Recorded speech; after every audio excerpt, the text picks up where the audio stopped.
والمستمعون والمحترمون رحمكم الله والحاضرات والمستمعات والmuhtaramat rahimakumullah. Yang terhormat Pelaksana Tugas Kepala Kantor Kementerian Agama Kota Banjarmasin, yang saya hormati para kepala seksi dan penyelenggara, Sekretaris IPARI Kota Banjarmasin, penyuluh agama Islam Kantor Urusan Agama Kecamatan Banjarmasin Barat, dan seluruh ASN di lingkungan Kantor Kementerian Agama Kota Banjarmasin. Judulnya kultum, bukan kuliah subuh. Menyubuh sudah. Belum hanya menyambung saja ceramah dari Al-Mukarram Kiai Haji Burhan Nur SPD MM. Ujian sidin pengertian takwa. Berbicara tentang takwa ini secara definisi kita sudah memahami. Namun alangkah baiknya kita gali kembali makna takwa. Sebab yang paling bertakwa di kantor Kementerian Agama ini saya aja Zainal Muttaqin. Itu sendiri aja yang paling bertakwa. Kalau biar anda tahu, yang muttaqin itu orang-orang yang bertakwa. Mengutip sebuah karya dari Profesor Yunasril Ali MA, ada diceritakan seorang yang paling toler. Ada lagi ini raja pengoler, makanya mana pengoler jam ini pas jam oler. Dan dalam cerita tersebut gawian sini guring aja, tetapi bertawakal kepada Allah. Nah, ini baru sebenarnya kan alasan kenapa yang ke kantor belum tawakal kepada Allah. Nah, guring aja dulu. Dia bermunajat, permintaannya tuh sangat aneh. Kalau kita kan permintaan macam-macam. Dia hanya minta, ya Allah, Engkau telah banyak membenamkan harta karun di bumi ini. Beri ulun sedikit saja harta karun. Kemudian dia bermunajat setiap malam sampai mengeluarkan air mata. Si pengoler tadi. Rupanya Tuhan ini perancakan hidup kita itu menyambut melalui seorang malaikat.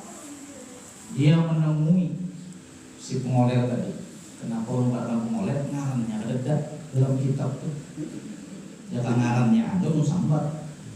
Cuma tulisannya tuh pemalas, jadi bahasa Banjarnya pengoler. Ditemui seorang malaikat, kata malaikat, doa engkau diijabah oleh Allah. Nah, pengoler jadi bijabah bagian rajinan. Kalau engkau minta harta karun, naik ke sebuah bukit, bawa busur, bawa anak panah. Di mana nanti jatuh anak panah itu, disitulah harta karun itu.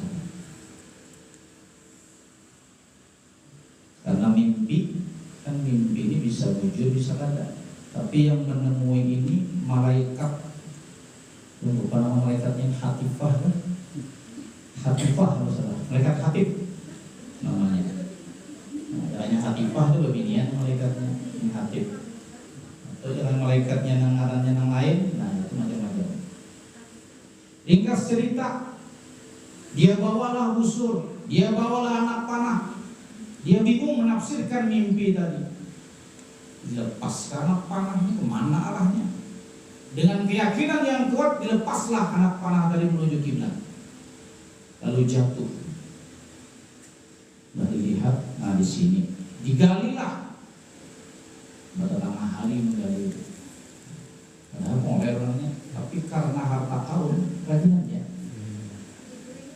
dibongkarlah sampai beberapa kali tidak ada. Ujar si pengolah tadi, aku ini didustainya oleh malaikatnya tadi. Kembali dia masuk ke masjid, memohon lagi, meminta, bahkan mengeluarkan air mata. Datanglah malaikat Hatib yang kedua. Dalam cerita itu, orang tersebutnya termasuk wanita, memiting kepala malaikat. Hebat banget ceritanya ini. Ujar malaikat, aku ini ketika meeting ada merasa ya, tidak ada rasa sakit bagi malaikat. Dan akhirnya ujar malaikat, kami salah juknis. Ujar aku bawa busur dan anak panah, jatuhkan, bukan dilepaskan. Berdirilah dia di situ, dijatuhkan, ditabuk. Ada harta karunnya. Apa makna dari cerita ini? Cerita ini menurut Ibnu Arabi ada dua yang kita ambil. Ketika kita melepaskan anak panah nafsu kita ini ada tiga golongan. Pertama ada unsurnya syaitonia, tidak ada setan kita. Kemudian ada bahimiyah, ada binatangnya juga. Ada sab'iyah, kepuasannya juga. Coba kita melihat di jam kayak gini, kita mau beri maras ya. Ada lagi nabi bahagia mau. Nah, ini unsur kebinatangan kita muncul. Aja yang kayak apa bungasnya jam kayak ini, dibungas-bungas akan tetap. Karena ada unsur yang namanya tadi bahimiyah. Ibnu Arabi menyatakan cerita ini apa? Seorang pemoler ini dia jauh-jauh mencari harta karun. Padahal harta karun itu berada pada dirinya.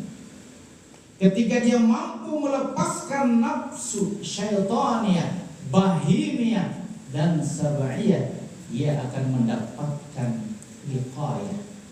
Wiqayah ini menurut Buya Hamka adalah takwa. Jadi takwa ini menurut seorang Yahudi yang memeluk agama Islam, dia melahirkan sebuah karya besar namanya Muhammad Asad. Bukan Asad kan? Muhammad Asad. Gelar Inggrisnya Leo Volwis. Dia mengartikan takwa itu merasakan kehadiran Tuhan. Makanya puasa ini beda dengan ibadah yang lain. Kalau yang lain itu nampak, kelihatan. Tapi takwa dalam artian di puasa ini adalah merasakan kehadiran Tuhan, berarti kita diawasi Tuhan. Wa fi anfusikum afala tubsirun. Makanya yang dipanggil ketika berpuasa itu ya ayyuhalladzina amanu, wahai orang-orang yang beriman. Makanya ulun ketika puasa nih Pak Zainal lah, Zainal Mutakin, ingatun bahwa Pak Zainal dosa itu masih ada. Ketika Abah sedang beringai, bayangkan bahaya itu kalau sahurnya jam 2. Mbak itu aku umahan pulang. Umahan 2 jam bahaya. Ngeleng-ngeleng itu menghirup tuh. Dosa aja kita lah. Sampai ke umahan beringai beberapa orangan. Kita di ujuran sana, kita di ujung. Karena kinyur. Masih dingin pun dosa lah makanya. Jadi kalau orang merasa berhasil nih, dosa nyiur aja, belum lagi dosa yang lain. Belum minum lah nyiur itu 4 biji. 4 biji. Ini kita nih Pak Surahmannya terdakwa juga. Makan sebiji, diet kah aja. Nah itu mulai kayak terdakwa kita. Jadi lebih baik 4 biji aja. Dan bagi yang kelas berat ini, mohon maaf, ibadah yang paling berat tuh puasa menurut sekarang aja. Hari pertama tuh lu guling deh, langsung pada. Jangan ada tajo ya tajo lomba gede, mohon maaf aja. Puasa yang paling berat tuh puasa perempuan kami kelas berat nih. Tahunan kelas ringan nih lah, mohon maaf, api, cuma kira-kira. Hari kedua nih mulai semangat sudah. begancang makan. Sahur tadi aja bisa 2 piring kita, ada 2 daun ya. Nah, kisah ulun kembalikan, minum nyiur tadi, tapi apa ulun tadi memberikan pendidikan apa? Sekarang ngakur, bisa tahu guys, itu kita minum. Kayu lah kita beli, aluh limboi. Alhamdulillah saran ya nyawanya. Apa pak?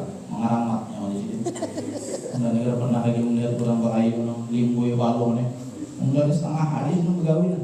Kalau mau ada sing limbu ya, bisa mengaramat nyawanya. Ada hubungi lagi kita. Dan abah kita kan memadahkan bahwa kita itu batal. Nah, wiqayah di sini artinya benteng. Coba kita ini jujur berkata, tengah hari ini penglihatan tuh macam-macam. Melihat membina, wah rasanya mana. Nah ini sudah mulai jam 1:10 daun mulutnya. Nah yang kedua yang terakhir, tahalluk, kita menuruti sifat Tuhan. Tuhan itu kan bukan laki-laki, bukan perempuan. Dia memiliki 2 sifat, jalal dan jamal. 2 inilah yang kita diberikan tingkat derajat disebut dengan roh. Makanya Allah meniupkan roh kepada kita. Wa nafakhtu min ruhihi wa ja'ala lakumus sam'a wal absara wal afida qalilan ma tashkurun. Di sini kita bersyukur. Ketika puasa kita merasakan bagaimananya lapar, bagaimana namanya haus, kita menuruti sifat-sifat ilahiyah yang disebut dengan wa huwa yut'im wa la yut'am. Dia memberi makan tetapi tidak makan.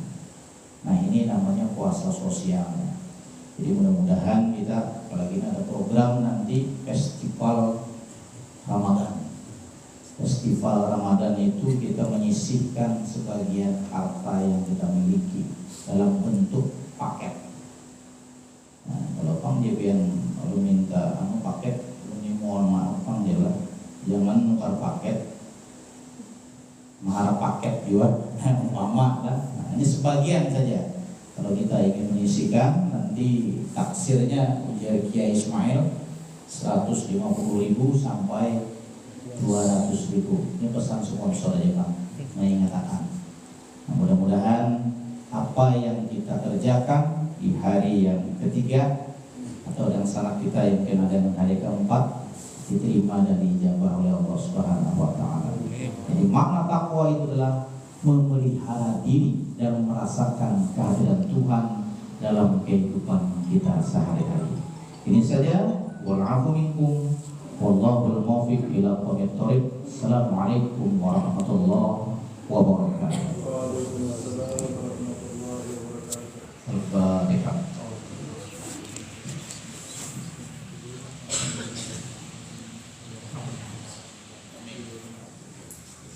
Bismillahirrahmanirrahim. Alhamdulillahirabbil alamin. Wassalatu wassalamu ala asyrofil mursalin sayyidina Muhammadin wa ala alihi washabbihi ajma'in. Allahumma shalli ala sayyidina Muhammad sallallahu alaihi wa sallam wa ala alihi wa sahbihi wa tabi'in al-hajjah wa tabi'in al-hajjah syaitan wa ta'ala wa